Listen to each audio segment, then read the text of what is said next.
Hi guys, இந்த வீடியோவில் என்ன மாதிரி ட்ரிக்ஸ்லாம் யூஸ் பண்ணி நம்ம மைண்டில் ஈஸியாக ஞாபகம் வச்சுக்கலாம் அப்படிங்கிறத பற்றி பார்க்க போகிறோம். வாங்க வீடியோக்குள்ளே போகலாம். மனித நாகரிகத்தின் தொட்டில் என அழைக்கப்படுவது எது, ஏன் அப்படின்னு கேட்டிருக்காங்க. லெமோரியா. அதாவது ஒரு குழந்தை என்ன பண்ணும், தொட்டிலில் இருக்கும்போது அழுதுகிட்டே இருக்கும். ஸோ சவுத் சைடில் இருக்கவங்களும் என்ன சொல்லுவாங்க, இல்லை அழாதலே அப்படின்னு சொல்லுவாங்க. ஸோ லெமோரியா தான் ஆன்சர். நெக்ஸ்ட்டு குமரகுருபரர் எழுதாத நூல் அப்படின்னா, இப்போ நம்ம பேனா எழுதாது என்ன பண்ணுவோம், யாரையாவது விட்டு போய் பேனா போய் கடையில் வாங்கிட்டு வர சொல்லுவோம்.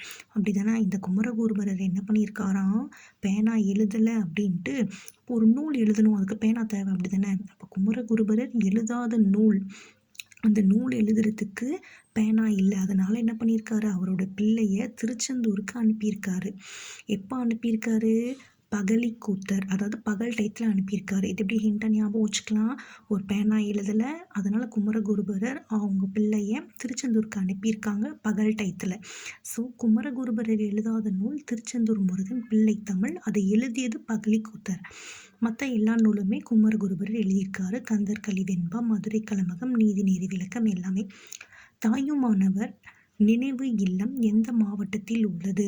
தாயுமானவர், தாய் அப்படின்னாலே எல்லாருமே அந்தந்த வீட்டோட மகாலட்சுமி அப்படி தானே. ஸோ ராமநாதபுரத்தில் இருக்கக்கூடிய லக்ஷ்மிபுரம், ரெண்டுமே புறம்ல முடியணும், ஓகேவா. ஆனால் இவர் எங்கே பிறந்திருக்காரு அப்படின்னா, நாகப்பட்டினத்தில் இருக்கக்கூடிய வேதாரண்யத்தில் பிறந்திருக்காரு. அப்போ அதோட பேர் திருமறைக்காடாக இருந்திருக்கு. இந்த தாயுமானவர் திருச்சியில் இருக்கக்கூடிய விஜயரகுண சுக்கநாதலிங்கத்துக்கிட்ட என்ன பண்ணியிருக்காரு, ஒரு அரசு கணக்கராக வேலை பார்த்துருக்காரு. இதை நம்ம எப்படின்னு மைண்டில் வச்சுக்கலாம், ஈஸியாக மைண்டில் வச்சுக்கலாம், சரியா. அதுவும் இப்போ இருக்கக்கூடியவங்களாம் பசங்க என்ன பண்ணுறாங்க, தாயை ரொம்ப வேதனைப்படுத்துகிறாங்க.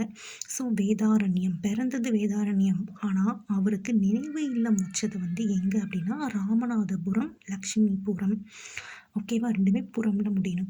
நெக்ஸ்ட்டு தமிழகத்தின் வேர்ட்ஸ்வர்த் என்று புகழப்படுபவர் யார் அப்படின்னா வாணிதாசன். இது எப்படி ஞாபகம் வச்சுக்கலாம், வாணி அப்படிங்கிற ஒரு பொண்ணோட வேர்ட்ஸ்னால் வார்த்தை, அந்த பொண்ணோட வார்த்தை ஒன்று நல்லா ஒர்த்தாக இருக்குமா, அதான் வேர்ட்ஸ்னால் என்னது, வார்த்தை. ஒர்த்துனா நமக்கு தெரியும், நல்லா ஒர்த்தாக இருக்குது அப்படின்னு சொல்லுவோம்ல, அது அப்போ வாணிங்கிற ஒரு பொண்ணோட வார்த்தை எப்படி இருக்குது, ரொம்ப ஒர்த்தாக இருக்குது அப்படின்னு சொல்லலாம். அப்படி ஞாபகம் வச்சுக்கலாம் நம்ம. இவருக்கு இன்னொரு பேர்லாம் என்ன இருக்குது அப்படின்னா பாவலர் மணி, கவிஞரேறு, தமிழ்நாட்டின் தாகூர். இதெல்லாம் யார் அப்படின்னா, தாகூர் அப்படின்னாலே நல்லா ஒர்த்தாக இருக்கக்கூடியது தான் தாகூர் அப்படின்னு நம்ம ஞாபகம் வச்சுக்கலாம். இவருக்கு இயற்பெயர் என்ன அப்படின்னா அரங்கசாமி என்கிற எத்திராசலு. இதான் வேர்ட்ஸ்வர்த். சரி, ஓகே காய்ஸ், தேங்க்யூ. இன்னைக்கு வீடியோவில் இந்த டிப்ஸ்லாம் நீங்கள் ஈஸியாக மைண்டில் வச்சு நீங்கள் மறக்காமல் ஆன்சர் பண்ணலாம். தேங்க்யூ.